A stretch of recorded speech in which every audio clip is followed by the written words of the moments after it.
नमस्ते दोस्तों, मैं हूं डॉक्टर तान्या और स्वागत है आप सबके मेरे चैनल पे। और आज हम बात करने वाले हैं एक नए टॉपिक पर, डिफनेस या हियरिंग लॉस। ये एक ऐसी कंडीशन है जिसमें व्यक्ति की सुनने की एबिलिटी या क्षमता पूरी तरह या पार्शियली चली जाती है। ये टेम्परेरी भी हो सकती है और परमानेंट भी हो सकती है। ये एक कॉमन प्रॉब्लम है, स्पेशली बढ़ती उम्र में, लेकिन किसी भी एज में ये हो सकती है। टाइप्स ऑफ हियरिंग लॉसेज हैं। पहली है कंडक्टिव हियरिंग लॉस। इसमें साउंड वेव आउटर या मिडिल ईयर में प्रॉपर्ली ट्रांसमिट नहीं हो पाती है। ईयर वैक्स, ओटाइटिस मीडिया या परफोरेटेड ईयर ड्रम की वजह से हो सकता है ये। दूसरी है सेंसोरी न्यूरल हियरिंग लॉस। ये तब होता है जब डैमेज इनर ईयर या ऑडिटरी नर्व में हो। ये एजिंग, इन्फेक्शन या लाउड नॉइज के एक्सपोजर में रहने के कारण से हो सकता है, या कई बार जेनेटिक कंडीशन के कारण से भी होता है। ये मोस्टली परमानेंट होती है। तीसरी है mixed hearing loss.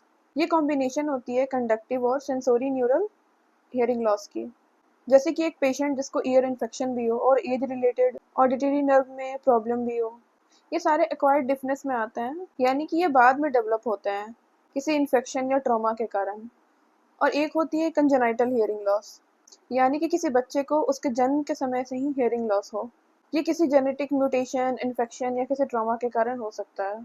Hearing loss यानी कि बहरापन, इनका कुछ प्रमुख कारण भी हो सकता है, जैसे कि जोरदार आवाज़ों के लगातार संपर्क में रहना, बढ़ती उम्र, कान में सूजन या इन्फेक्शन होना, सिर में चोट लगना, जेनेटिक रीजंस हो सकते हैं, ईयर वैक्स यानी कान में मैल होना, या किसी ऑटोटॉक्सिक ड्रग का इस्तेमाल करना। ऑटोटॉक्सिक ड्रग यानी कि ऐसी दवाइयाँ जो इनर ईयर को डैमेज कर सकती है, जिसकी वजह से हियरिंग लॉस, बहरापन या टिनाइटस यानी कि कानों में रिंगिंग सेंसेशन होना, डिफनेस यानी बहरापन, इनके साइन और सिम्टम्स भी होते हैं, जैसे कि कान में आवाज कम सुनाई देना, टीवी या फोन का वॉल्यूम ज्यादा करके सुनना, टिनाइटस कान में सीटी या घंटी जैसे आवाज सुनाई देना। बच्चों में अगर कंजेनाइटल डिफनेस यानी कि जन्म से ही बहरापन अगर देखने को मिले, तो डिलेड स्पीच हो सकती है उनकी, यानी कि वो देर से बोलना सीखेंगे या कई बार बोलना सीखना बहुत मुश्किल हो जाता है उनके लिए। हियरिंग लॉस यानी बहरापन एक ऐसी कंडीशन है जिसका अगर प्रॉपर समय पर इलाज हो जाए तो हियरिंग एबिलिटी को प्रिजर्व किया जा सकता है।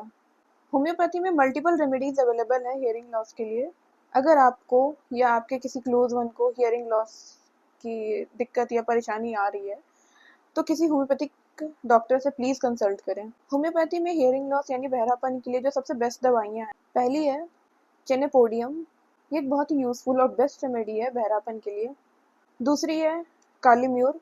ये बहुत ही यूजफुल है ईयर इन्फेक्शन के लिए या जब कान से कोई डिस्चार्ज निकल रहा हो। तीसरी है हमारी बेराइटा कार्ब।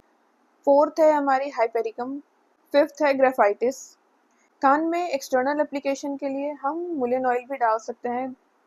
ये सारी मेडिसिन हम 30 या 200 पोटेंसी में, जो भी पेशेंट को सुटेबल हो उनके कंडीशन के हिसाब से और केस की सीवियरिटी के हिसाब से, हम दिन में 3 से 4 बार दे सकते हैं पेशेंट को। एक्सटर्नल एप्लीकेशन के लिए मुलेन ऑयल ईयर ड्रॉप हम 2 बूंद दिन में 2-3 बार पेशेंट को दे सकते हैं। और ऐसे ही इन्फॉर्मेटिव वीडियोस के लिए लाइक, शेयर एंड सब्सक्राइब ज़रूर करें। तब तक के लिए stay healthy, take care and thank you for watching.